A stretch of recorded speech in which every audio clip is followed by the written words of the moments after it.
Primeiro livro dos Reis, capítulo 13.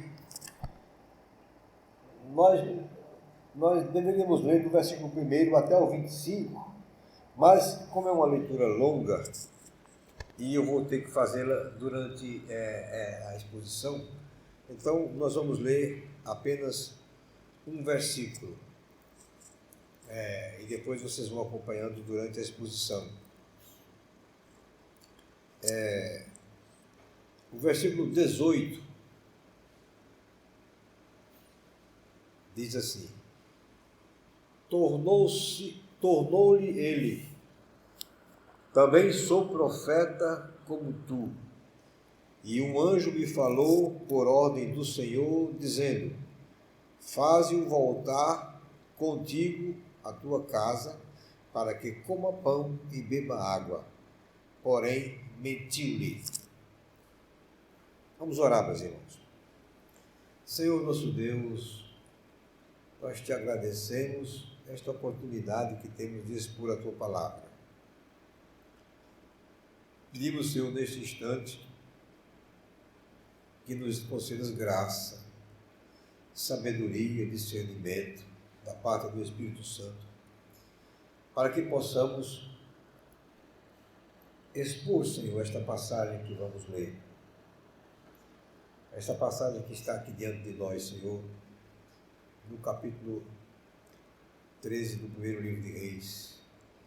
Ó Deus amado, eu peço que tu nos concedas, Senhor, a iluminação do teu Espírito, para que possamos aprender muitas coisas aqui, Senhor, para que possamos crescer na graça e no conhecimento de Jesus Cristo também, para que possamos, Senhor, entender a tua palavra, a maravilha que é a tua palavra, Senhor, para que possamos compreender, Senhor, quão profunda é a tua palavra. Eu sei que não vamos atingir toda a sua profundidade, mas pedimos a tua graça e a tua bênção, Senhor, neste momento. Ajuda-nos, pois, eu te peço, em nome de Jesus. Amém.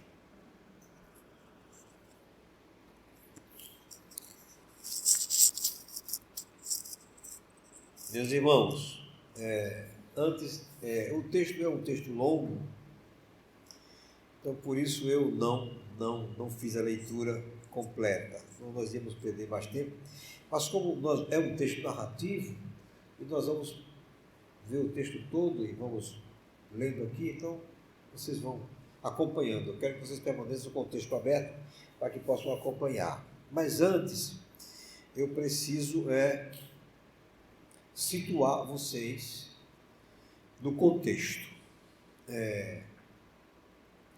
A nação de Israel, quando ela esteve com os reis Davi e Salomão, ela era unificada. Era um reino só. Reino do norte, reino do sul, reino só. Quando Salomão morreu, subiu ao trono um filho dele chamado Roboão. Roboão, ele era ainda jovem e, por causa da sua arrogância, deixou de tomar conselhos com os velhos, os idosos do reino, que eram conselheiros do seu pai, e foi tomar conselho com os jovens. E o conselho dos jovens não foi um bom conselho. O conselho dos jovens foi o seguinte: que Roboão dissesse ao povo de Israel que se Salomão os tratou com rigor, ele iria tratá-los muito pior. Ele não iria açoitá-los com cordas, mas com escorpiões. Isto fez com que um homem chamado Jeroboão, que tinha sido servo de Salomão e que passou um tempo no Egito, mas quando Salomão morreu ele voltou para Israel, se juntasse o povo e dissesse: que temos nós contigo, Davi? ou seja, a casa de Davi. E com isso ele fez com que todo o povo, exceto Judá e a meia tribo de Benjamim, o seguisse, separando os dois reinos, fazendo a partir de então o reino do norte, que era conhecido como o reino de Israel, e o reino do sul, conhecido como o reino de Judá. E daí para frente ficou assim. Se vocês lerem o livro dos reis, vocês vão perceber o tempo todo que há os reis do reino do norte e os reis do reino de Judá, que é o reino do sul. Jeroboão, meus irmãos, foi um homem terrível. Ele mandou fazer 2 bezerros de ouro e colocou um em Dan e o outro em Betel. A preocupação de Jeroboão era que se o povo voltasse para Jerusalém, para adorar em Jerusalém, então o povo iria terminar ficando lá mesmo e não voltando. Então ele resolveu fazer um novo sistema de adoração. Mandou construir os 2 bezerros e disse ao povo: basta de subires a Jerusalém. Vês aqui teus deuses, ó Israel, que te fizeram subir da terra do Egito. Meus irmãos, essa é a mesma palavra que o povo disse exatamente lá no momento do bezerro de ouro, do pé do Monte Sinai. A mesma palavra. Ele usou a mesma palavra para dizer isso ao povo. Vês aqui teus deuses, ó Israel, que te fizeram subir da terra do Egito. Estrategicamente, ele colocou um bezerro em Dan e outro bezerro em Betel. Dan ficava no extremo norte do reino do norte, do reino de Jeroboão. E Betel ficava no extremo sul. Então, os 2 bezerros ficavam nas 2 pontas, para que o povo, quando precisasse adorar, então o povo ia para um lado ou para outro e adorava ali. Jeroboão, meus irmãos, conduziu o povo à idolatria, quebrando de forma grotesca o 2º mandamento, que diz que não se deve fazer imagem de escultura, e ele fez os 2 bezerros. Uma outra coisa grave que Jeroboão fez foi que ele construiu santuários nos altos e constituiu sacerdotes que não eram dos filhos de Levi. Na verdade, em outras palavras, ele criou um novo sistema de culto, um novo sistema sacerdotal. Ora, os sacerdotes só podiam ser da tribo de Levi e da família de Arão. Eram os levitas que cuidavam dessa parte toda, porque eles foram escolhidos por Deus por isso. Mas Jeroboão, ele criou um sistema novo. Ele mesmo criou seus sacerdotes e tudo diferente.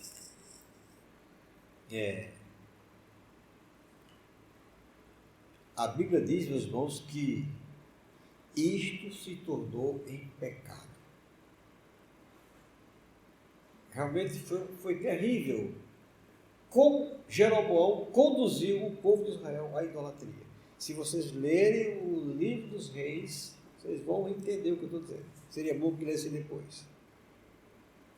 E é nesse contexto que Deus envia o seu profeta para denunciar o sistema. Agora nós estamos no nosso texto. Deus envia o profeta para denunciar aquele sistema. Versículo 1. Agora nós vamos entrar no nosso texto. Eis que por ordem do Senhor veio de Judá a Betel um homem de Deus, e Jeroboão estava junto ao altar para queimar incenso. Veja bem, ele mesmo estava junto ao altar para queimar incenso. Ele não podia fazer isso. Só quem podia fazer isso era o sacerdote. Mas ele, como rei, já estava fazendo, né? Então, no momento em que Deus enviou um profeta para falar, ele estava exatamente no altar para queimar o incenso. E aqui a narrativa vai nos mostrar o seguinte: a primeira coisa que acontece é uma profecia contra o altar. O versículo 2 vai mostrar que o profeta que veio, ele diz uma profecia contra o altar. Veja o versículo 2, o que é que diz. Clamou o profeta contra o altar, por ordem do Senhor, e disse: altar, altar. Assim diz o Senhor: eis que um filho nascerá à casa de Davi, cujo nome será Josias, o qual sacrificará sobre ti os sacerdotes dos altos, que queimam sobre ti incenso, e ossos humanos se queimarão sobre ti. Ele profetiza que Deus vai levantar um rei chamado Josias, do reino de Judá, da casa de Davi, e que ele vai justamente sacrificar sobre aquele altar os sacerdotes. Josias governou Judá cerca de 300 anos mais tarde, depois dessa profecia, entre os anos 640 e 609 a.C. Então, mais ou menos 300 anos depois, essa profecia se cumpre. O profeta previu que Josias mataria os sacerdotes, esses sacerdotes que eram sacerdotes ilegítimos, dos altos, que queimassem incenso sobre o altar de Betel. O profeta previu que Josias ia exterminar esse sacerdote. Isso de fato aconteceu. Essa profecia se cumpriu, meus irmãos. Ela está lá em 2 Reis, capítulo 23. Se cumpre essa profecia sobre os sacerdotes não levíticos estabelecidos por Jeroboão. A segunda coisa que acontece quando o profeta chega é que Deus dá um sinal. Versículos 3 a 5. Deu, naquele mesmo dia, um sinal dizendo: este é o sinal de que o Senhor falou. Eis que o altar se fenderá, e se derramará a cinza que há sobre ele. Isso não é uma coisa normal. O altar ia se fender, e a cinza ia se derramar. Isso era um sinal que Deus estava dando. O ritual correto exigia que as cinzas do sacrifício fossem jogadas num lugar limpo, especial. O contato com o solo tornava as cinzas impuras e anulava todo o procedimento. Então, se o altar ia se fender, a cinza ia derramar, ia entrar em contato com o solo e ia violar o sacrifício. A insistência do rei, meus irmãos, e o cumprimento imediato do sinal.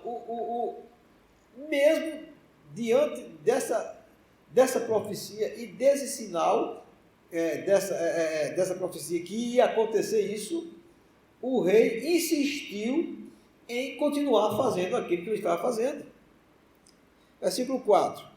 Tendo o rei ouvido as palavras do homem de Deus, que clamara contra o altar de Betel, Jeroboão estendeu a mão de sobre o altar, dizendo: prendei-o. Mas a mão que estendera contra o homem de Deus secou, e não a podia recolher. O altar se fendeu, e a cinza se derramou do altar, segundo o sinal que o homem de Deus apontara por ordem do Senhor.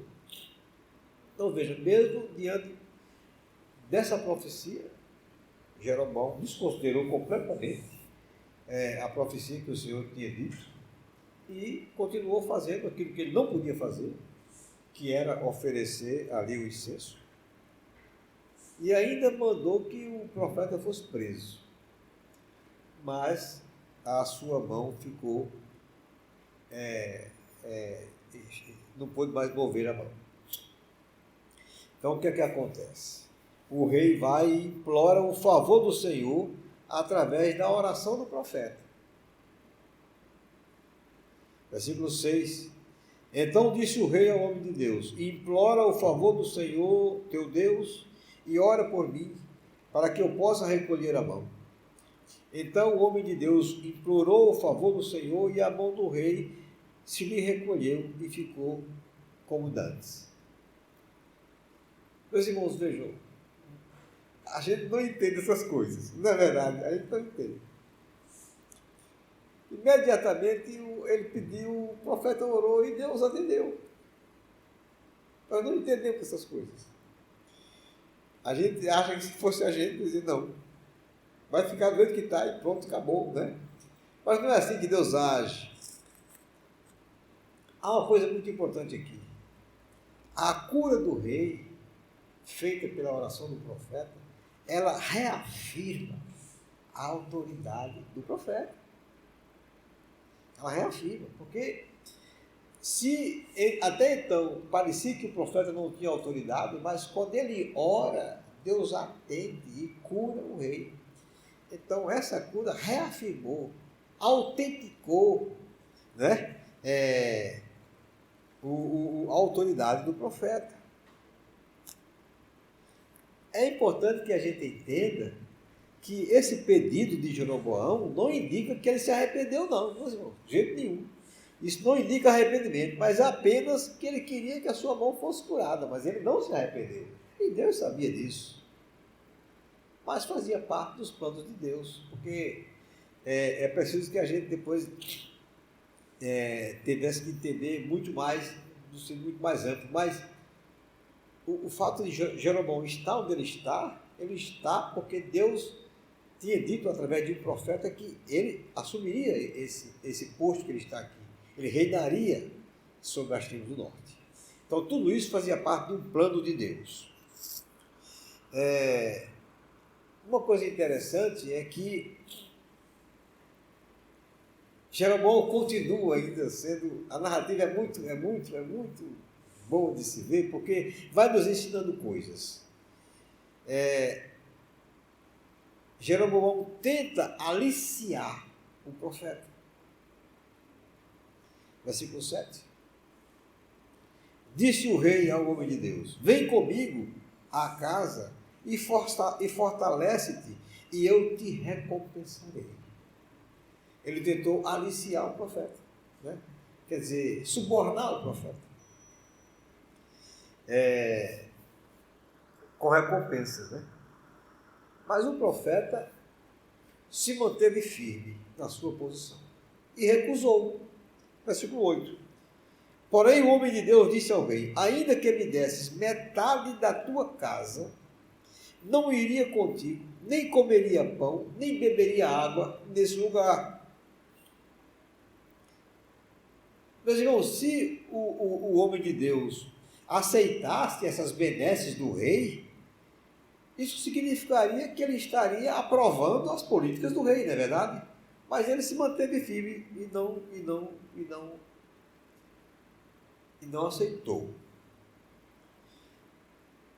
A segunda parte do texto que nós lemos vai se tratar da ordem explícita do Senhor.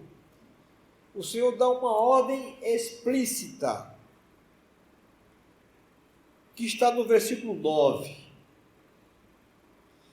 Porque assim me ordenou o Senhor pela sua palavra, dizendo: não comerás pão, nem beberás água, e não voltarás pelo caminho por onde foste. Esta foi uma ordem explícita de Deus àquele profeta. Ele está dizendo a Jeroboão que ele não aceita as benesses do rei, porque Deus deu a ele uma ordem explícita. A ordem divina proibia que o profeta aceitasse qualquer tipo de hospitalidade em Betel. Qualquer tipo de hospitalidade. Exigia que ele voltasse para casa por outro caminho diferente daquele pelo qual viera. Esta era a ordem do Senhor, meus irmãos. Eu sei que, veja, eu não estou aqui para discutir a ordem do Senhor de jeito nenhum. E este é o ponto-chave desse texto. É que Deus deu uma ordem àquele profeta. Não importa se a ordem para mim tem lógica ou não tem lógica. Certamente tem, porque Deus, tudo que Deus faz é perfeito. Mas eu não posso questionar. Mas Deus deu essa ordem. Então essa é a parte mais importante desse texto. é a parte central onde nós vamos chegar no final. A terceira parte do texto trata-se da desobediência e o castigo do profeta, que vai agora do versículo 10 até o versículo 25. Mas nós vamos subdividir aqui. O profeta, inicialmente, seguiu rigorosamente a determinação do Senhor. Versículo 10. E se foi por outro caminho, e não voltou pelo caminho por onde viera a Betel. Aquilo que o Senhor disse a ele, ele seguiu rigorosamente. Não se deixou levar pela tentativa de aliciamento, de suborno por parte do rei, e seguiu o seu caminho.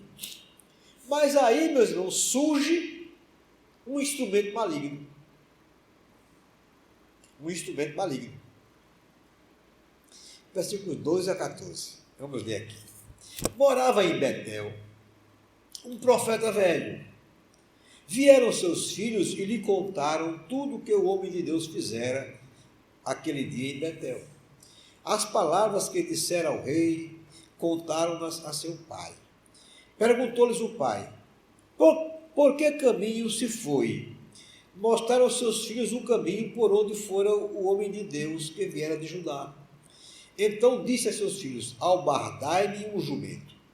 Albardaram-lhe o jumento, e ele montou, e foi após o homem de Deus, e achando-o sentado debaixo de um carvalho, lhe disse, és tu o homem de Deus que vieste de Judá?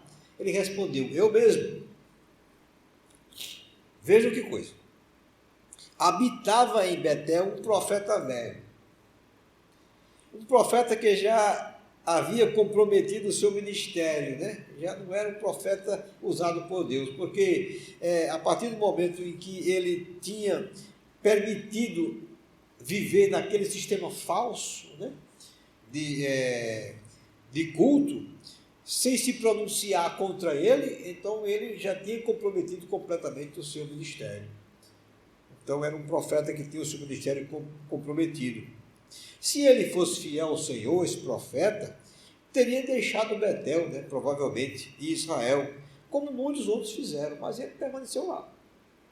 Ele se acomodou, mesmo sendo um profeta de Deus, se acomodou àquele sistema errado e ficou ali.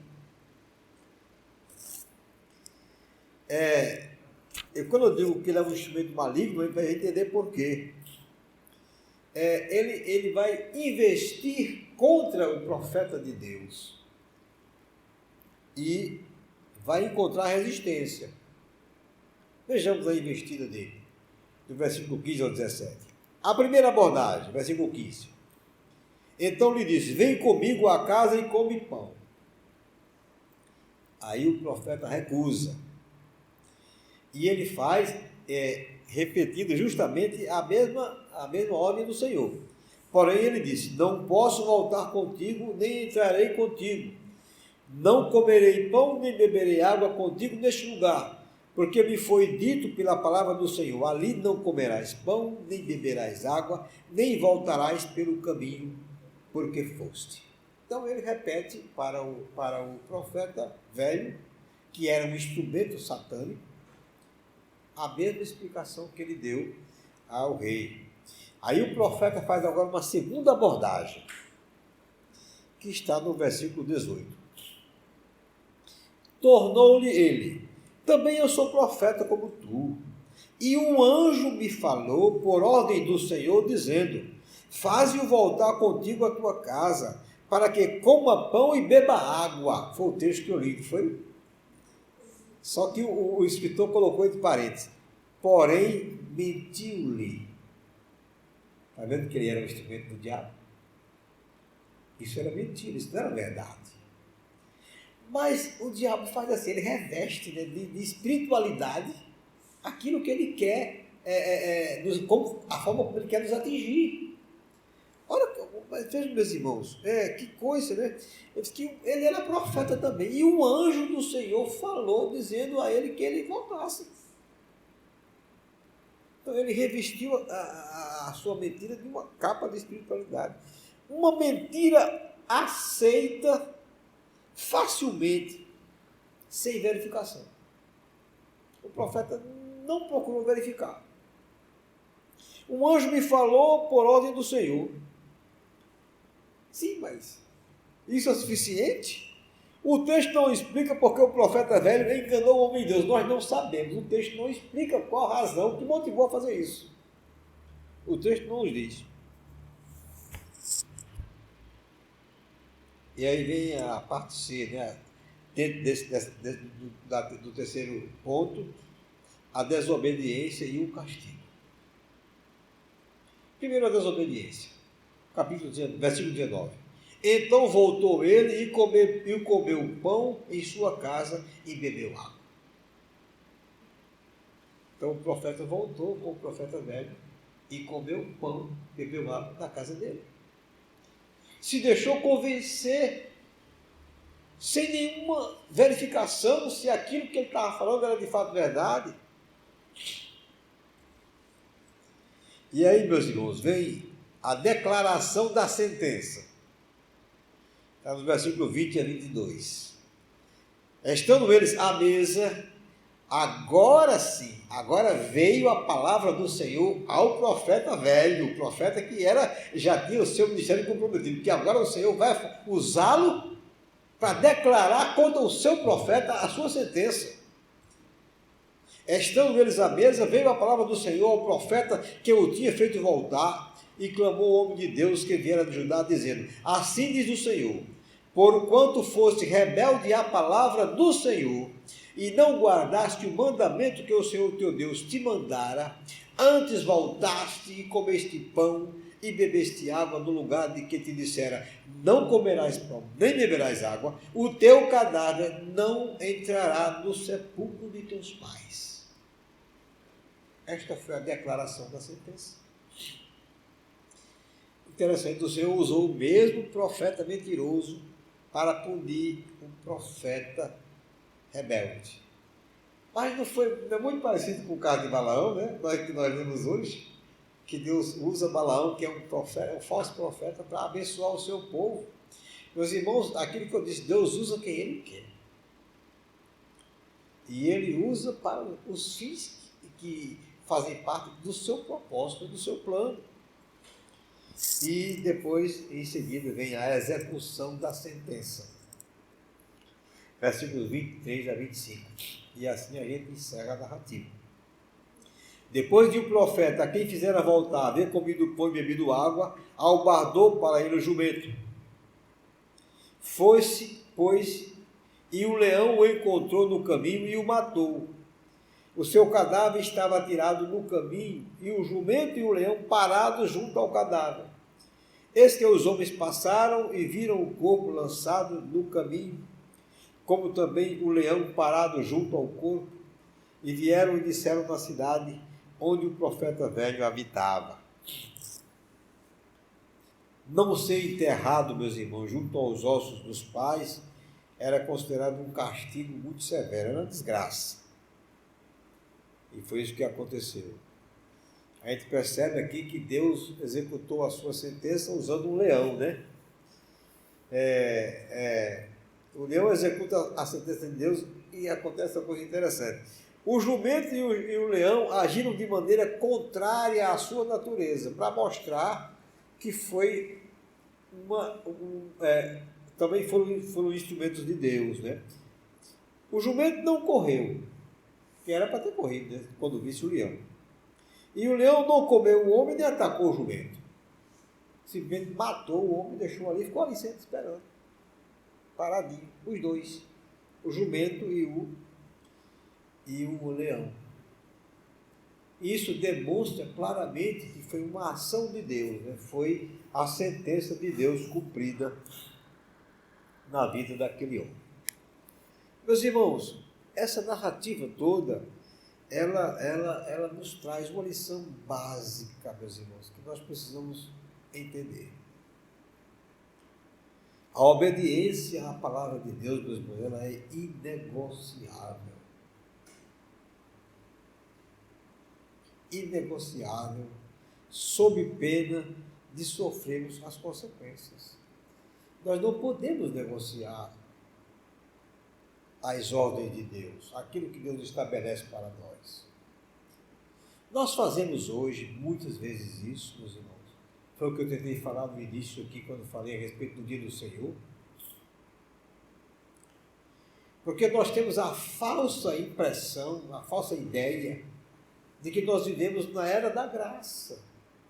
E que a graça de Deus, Deus é muito gracioso e bondoso, Ele vai dar uma maneirada. Ele vai dizer, não, tudo bem, eu vou entender. Não, meus irmãos, isso não vai acontecer. Aquilo que Deus determinou para que nós fizéssemos, nós temos que fazer. As ordens de Deus, elas são inegociáveis, nós não podemos negociá-las. De jeito nenhum, meus irmãos. O culto ao Senhor foi estabelecido pelo próprio Deus. Ele disse como quer ser adorado. Jeroboão mudou o sistema de culto, criou um outro culto diferente. Eu sei que alguém pode dizer assim, pastor, mas o nosso culto o culto da nossa igreja é um culto sem graça. O louvor é um louvor. É só o senhor tocando no violão e a gente cantando. É um culto onde não deve ter nada que chame atenção para nós. Toda a atenção do culto deve estar voltada para Deus. Qualquer coisa no culto que chama a minha atenção para mim mesmo, ou para alguém, já não está legal, já não está dentro dos princípios de Deus. A minha maior alegria e o meu maior desejo, e tem sido essa minha oração, é que aquilo que eu estou pregando seja a Bíblia exposta, apenas a Bíblia exposta, e que essa palavra exposta, ela seja ungida pelo Espírito Santo no seu coração. E nada mais do que isso. Porque, meus irmãos, enquanto eu for pastor dessa igreja, não sei quanto tempo eu vou ser, né? O culto será um culto simples. O culto será um culto para Deus. O culto será uma oportunidade em que você vem aqui não assistir como um mero telespectador ou espectador, não telespectador porque não está sendo transmitido, mas um espectador, não. Que você vem para participar, para cantar, para fazer parte das leituras, das orações. Você estará inserido nesse contexto. Jamais, meus irmãos, eu ousaria mudar aquilo que Deus estabeleceu como culto. Incluir no culto qualquer outra prática, pode até ser boa. Mas o nosso culto ele é muito simples, meus irmãos. É aquilo que a Bíblia determina para nós. É leitura bíblica, é oração, é cânticos e exposição da palavra, nada mais além disto. Depois do culto, depois que nós fazemos, damos a bênção apostólica ou a bênção arônica, então nós damos os avisos, até oramos pelos aniversariantes, alguma coisa qualquer. Mas o momento de culto, na hora que o culto começa, o culto começou. Nada haverá ali dentro que não seja para a honra e a glória do Senhor. E o foco tem que estar nele. Não pode ser diferente. O verdadeiro evangelho está nas Escrituras. Qualquer outro fora dela é como diz o apóstolo Paulo lá em Gálatas, seja anátema, seja maldito. Que Deus tenha misericórdia de mim, eu jamais, meus irmãos, pregue, diga alguma coisa aqui na pregação que não seja a exposição da sua palavra. Que Deus tenha muita misericórdia de mim, não me permita jamais fazer isso. A lei de Deus, meus irmãos, ela é perfeita. A lei de Deus, meus irmãos, ela é a vontade revelada de Deus. Meus irmãos, os salmistas, eles dizem assim, a minha alma tem sede de Deus. Bem-aventurado o homem que tem prazeres, antes o seu prazer está na lei do Senhor e na sua lei medita de dia e de noite. O Salmo 119 todinho fala sobre a lei do Senhor. Meus irmãos, não era para a gente ter prazer nela, não era para ser a coisa mais importante na nossa vida, a lei de Deus, porque é a vontade revelada dele para mim.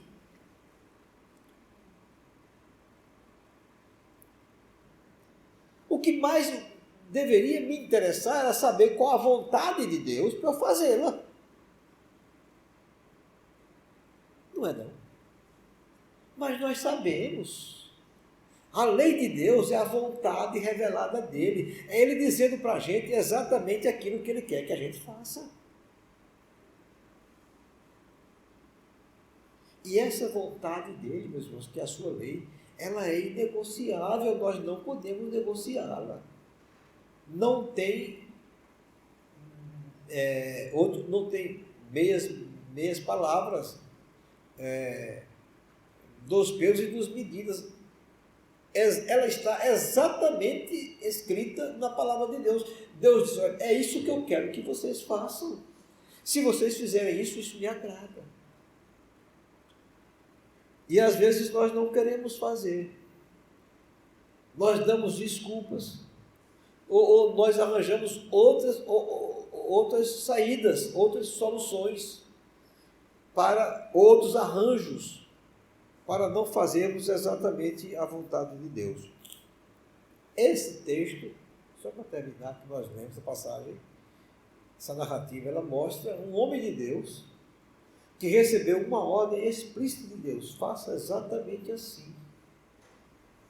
Mas uma coisa tão simples, vá lá, diga aquilo que eu mandei você dizer, e quando você terminar, você volta por um outro caminho, não come nada, não bebe nada ali, não fica ali, volta por um outro caminho. Isso é difícil de fazer, meus irmãos? Isso não é difícil de fazer. Isso é uma coisa simples. Mas ele terminou sendo enganado pelo diabo. Ô, meus irmãos, vocês acham que não é essa a tarefa diária do diabo, não? Essa é a tarefa diária dele, é tentar mostrar para nós que a palavra de Deus não é exatamente aquilo que nós deveríamos seguir. É nos mostrar outras soluções, é nos mostrar outros arranjos. Esta é a vontade do diabo, porque é isso que ele tem feito desde o início. E foi isso que ele fez lá no Éden. E, meus irmãos, ele não faz isso. Vejam, aí onde está o perigo. Ele não faz isso de uma forma assintosa, que você na hora identifica como sendo, isso é o diabo. Não!